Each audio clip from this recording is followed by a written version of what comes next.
Borsa İstanbul ne olacak? Bu akşam FED toplantısı var. Sizlerle birlikte Borsa İstanbul Elliott çalışması yapacağız. Portföyümüze Borsa İstanbul'da katalım artık. Yavaş yavaş Borsa İstanbul'la ilgili analizler de yapalım. Bu akşam sizlerle birlikte altın ne olur, dolar ne olur, gümüş ne olur, euro ne olur, sterlin ne olur, bitcoin ne olur sorularına cevap bulmaya çalışalım. Bu akşam hepinizin bildiği gibi FED faiz kararını açıklayacak. Beklentiler doğrultusunda 0,75 bas puanlık Fed'in bir faiz artımı yapması beklentileri mevcut sevgili dostlarım. Hepiniz bunu biliyorsunuz zaten. O yüzden fazlaca Fed'in alacağı kararlara odaklanmamakta gerek var. Çünkü 0,75 bas puanlık faiz artımı bugün onaylanmış ve piyasalar tarafından da fiyatlanmış gibi gözüküyor. Bunun neticesinde altın fiyatları ve dolar fiyatlarında neler olabilir?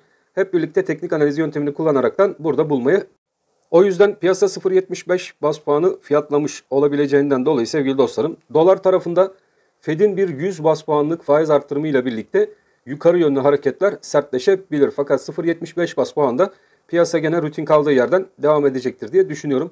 0,50 bas puanlık bir faiz artışı gelir ise o zaman işte altın ve gümüş tarafı coşar. Ayrıca Fed'in yapacağı açıklamalar önemli olacak. Fed'in yapacağı açıklamalar doğrultusunda 2023 yılı itibariyle FED tekrardan agresif faiz artışlarına devam edecek şeklinde açıklamalar metinde yer alırsa bu da gene altın ve gümüş tarafını baskılamaya devam edecektir. Parite tarafından baktığımız zaman euro dolar paritesinde doların lehine hareketler, sterlin dolar paritesine baktığımız zaman gene doların lehine hareketler görebiliriz. Fakat 0,75 bas puanlık faiz artışıyla birlikte fiyatlanmaların bittiği varsayımını da ortaya atacak olursak önümüzdeki günlerde İngiltere Merkez Bankası'nın yapacağı faiz artışları, ECB, Avrupa Merkez Bankası'nın, Christine Lagarde'ın yapacağı agresif faiz artışlarına devam etmesinden dolayı ilerleyen günlerde euro dolar paritesinde gene euronun ve sterlinin üstünlüğü dolar bazında görülebilir. O yüzden sterlin dolar takip eden arkadaşlarımız doların altına inecek bir euroda alım tarafında yatırım tavsiyesi olmadan veya dolar euro, dolar sterlin paritelerinde change şeklinde işlemler yapılabilir. Şimdi zaten Forex ve Viyop piyasalarında işlem yapan arkadaşlarımız için de bazı seviyeleri belirteceğim. Bu destek ve direnç seviyelerinde hareketler artık devam ediyor. Biliyorsunuz artık seçim ekonomisine girmiş bulunmaktayız. Seçim ekonomisi dolayısıyla dolar tarafına yapılacak baskılar devam ediyor. Burada doları tutma çabaları doların 18.62 bandında stabil bir şekilde devam etmesini sağlıyor. Tabii Fed'e doğru Fed açıklamalarıyla birlikte dolarda yine birazdan açıklayacağım rakamlar önemli olacak. Önce bir Borsa İstanbul'a Elliott çalışmamızı yapalım. Sevgili dostlarım 4016 seviyesi Borsa İstanbul'da önemli bir seviye, önemli bir direnç. Bu direnç üzerinde kapanışlar görüyoruz. Bakın şöyle bir tablomuzda sizlerle birlikte grafiğimizi eşlediğimiz zaman Borsa İstanbul'da özellikle hareketlerin bu kanal içerisinde devam ettiğini sizlerle birlikte görüyoruz. 5 dalgalı bir Elliott çalışması yaptığımız zaman tepe noktamızdan geçen seviyenin 4016 bölgesinin önemli bir şu an itibariyle destek konumuna geçtiğini görüyoruz. Fakat ABC dalga düzeltmesine Borsa İstanbul girebilir. Fakat 4016 seviyesi üzerinde kaldıkça Borsa İstanbul'da olumlu hareket devam edebilir. Burada takip edeceğimiz seviye 4016 üzerinde 4076 puan seviyesine doğru Borsa İstanbul'daki hareketlerin devam edip edemeyeceğini takip edeceğiz. Aşağıda 4016 seviyesi üzerinde yavaş yavaş hacmin azalması, hareketlerin kısalmasıyla birlikte de arkadaşlar bir düzeltme seviyeleri 3940. Bakın şurada 3940 bir destek bölgesi var ve 3819 destek bölgesi bu sefer Borsa İstanbul'da takip edilmesi gereken önemli seviyeler altına girecektir. Beklentim doğrultusunda bir düzeltme seviyesinin Borsa İstanbul tarafında geleceği yönde. Çünkü tepe seviyelere baktığımız zaman artık hisse bazlı hareketler dışında hacmin de biraz yavaşladığı Borsa İstanbul'da görülmekte. 4006 altındaki kapanışlar devam eder. Tekrardan burada gördüğümüz 5 dalgalı Elliott üst direnci içindeki destek aşağı yönlü kırılırsa düzeltme seviyesinin 3819 seviyesine kadar geri gelebileceği beklentilerim var. Burada haftalık bazda da gene 4016 puan önemli olacak.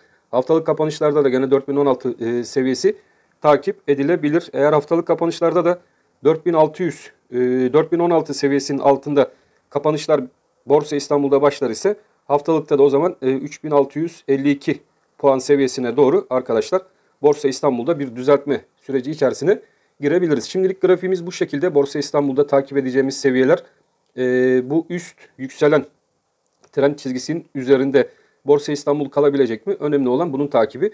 Bu üst seviyemizin geçtiği alanda 4016 seviyesinden geçmekte. O yüzden 4016'ya dikkat diyoruz. 4016 içerisine girersek de burada A düzeltme dalgasının Borsa İstanbul'da yaşanabileceği unutulmamalı sevgili dostlarım. Dolar Türk lirasına baktığımız zaman Powell'ın bu akşamki yapacağı faiz kararları dediğimiz gibi önem arz ediyor. Bu akşam 0.75 bas puanlık faiz artışının gelmesi durumunda önemli seviyemiz, bakın arkadaşlar, bu 18.62 dolar kurunda takip ettiğimiz önemli bir seviye. Bu 18.62 bir direnç bölgesi. Eğer ki bu direnç bölgesini yukarı yönlü faiz arttırım kararıyla birlikte Powell'ın konuşmaları sırasında yukarı yönlü kırabilirsek dolarda 18.71 civarına doğru hareketler sizlerle birlikte izleyebiliriz. Şu an itibariyle 18.62 seviyesinin üzerine pek izin verilmiyor gibi görülmekte. Yatay seyir grafik üzerinde de devam ediyor. O yüzden bizler için önemli seviyemiz 18.40'larda bulunan biliyorsunuz bir stop bölgemiz vardı. Bu stop bölgemizi hala da koruyoruz. 18.40 bizim için önemli bir bölge ve stop alanı olarak takip edeceğimiz alan.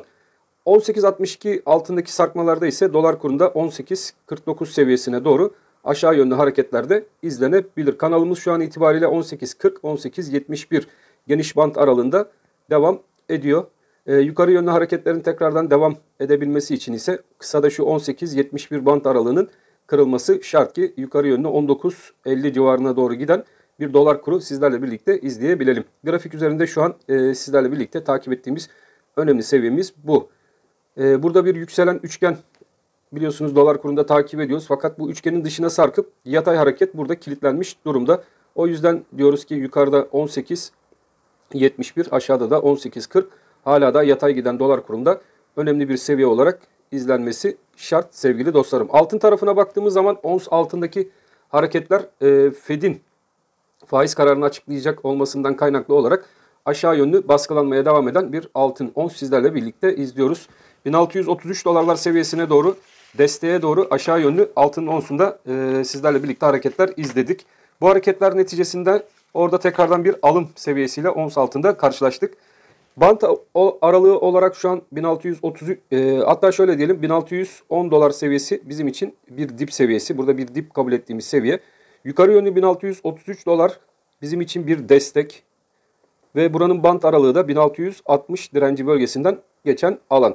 1660 seviyesini yukarı yönlü kırabilir veya bu 1660 seviyesinde kapanışlar görmeye başladığımız zaman bizlerin ilk etapta 1703 ve 1730 dolarlar seviyesine doğru ons altında yukarı yönlü hareketleri izleme olasılığımız doğacak diye düşünüyorum. Ben bugün FED'den 0.75 bas puan piyasaların beklediği şekilde bir faiz arttırımı gelir ise bu faiz kararından sonra dolarda biraz gevşeme olacağı, Fed'in çok da böyle şahin açıklamalar yapabileceği düşüncesinde değilim. Çünkü dünya merkez bankaları üzerinden Fed'e oldukça büyük baskılar geliyor. Bu baskılar neticesinde Fed biraz yumuşak tavırlar sergileyecektir sevgili dostlarım. O yüzden altın tarafında yukarı yönlü hareketler sizlerle birlikte izleyebiliriz. Altın yatırımcılarının dikkatli olması gereken bir süreç olduğunu düşünüyorum. Euro Türk Lirası tarafına bakalım. Euro sterlini değerlendirelim. Ardından gümüş, gram altın, bitcoin ve gram gümüş değerlendirmemize de devam edelim. Euro Türk Lirası tarafına baktığımız zaman Christine Lagarde'ın faiz artışlarına devam edecek. Bunun kararlarını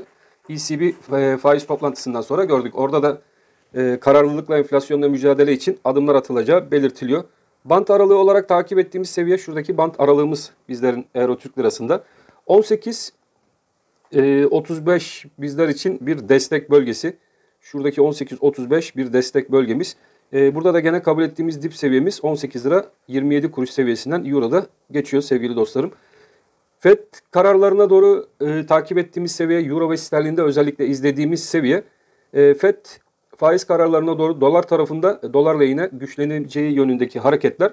Fed faiz kararından sonra ise Euro ve sterlin tarafında oradaki faiz arttırımları satın almaya başlandığı için doların altına inen Euro tarafında bir alım fırsatı her zaman veriyor ve doları geçtikten sonra bu sefer Fed faiz kararları beklendiğinden dolayı arkadaşlar bu tarafta satış gelip dolar tarafına parite yapıldığını düşünmekteyim.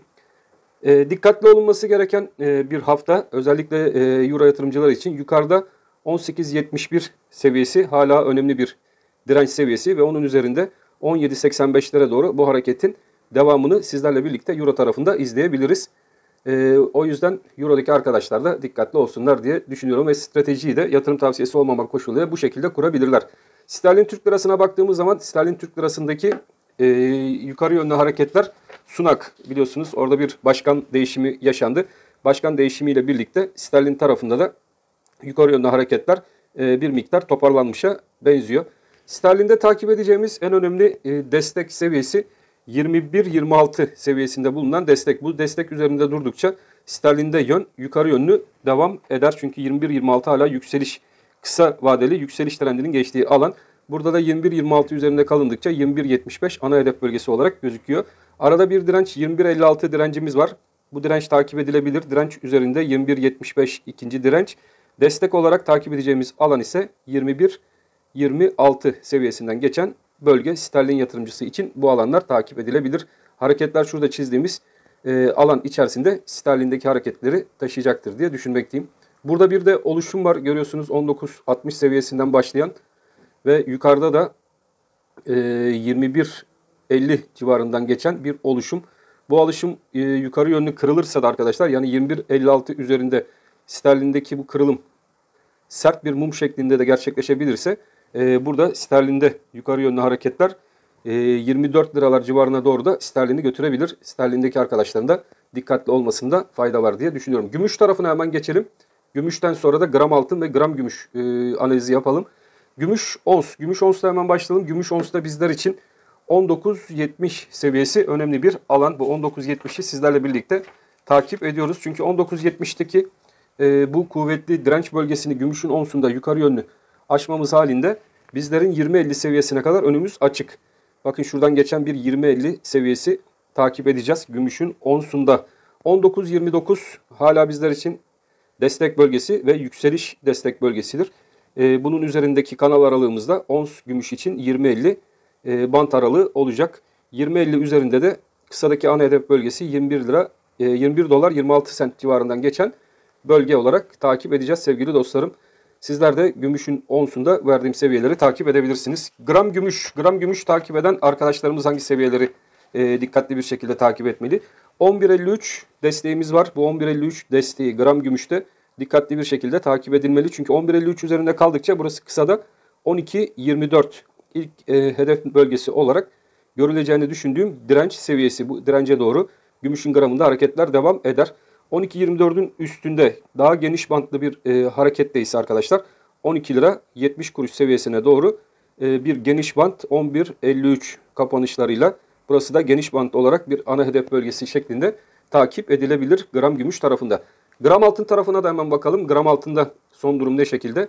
Gram altın tarafına baktığımız zaman hareketlerin 978 destek bölgesi üzerinde hareketlerine devam ettiği, o yüzden 978 gram altında hala önemli bir seviye. Bu bölge üzerindeki hareketleri gram altının takip edeceğiz. FED haftasıyla birlikte ons tarafında beklentimiz olan yukarı yönlü hareketi yaşayabilir. Dolar bazındaki baskılamanın da doları belli bir seviye üzerinde stabil tutması olayını başarabilirse Merkez Bankası arkadaşlar, bizler gram altın tarafında öncelikle bu şu 994 direncine doğru hareketleri görebiliriz. 994 önemli bir direnç bölgesi. Çünkü yükselişin devamı için bu 994 seviyesi üzerinde kapanışlara başlamamız şart. Burada da 1019 ve 1035 seviyelerinde dirençler mevcut. Geniş bant aralığında baktığımız zaman 970, evet şu şekilde 970 destek bölgesi, hem de bu 970'i stop bölgesi olarak da kullanabiliriz.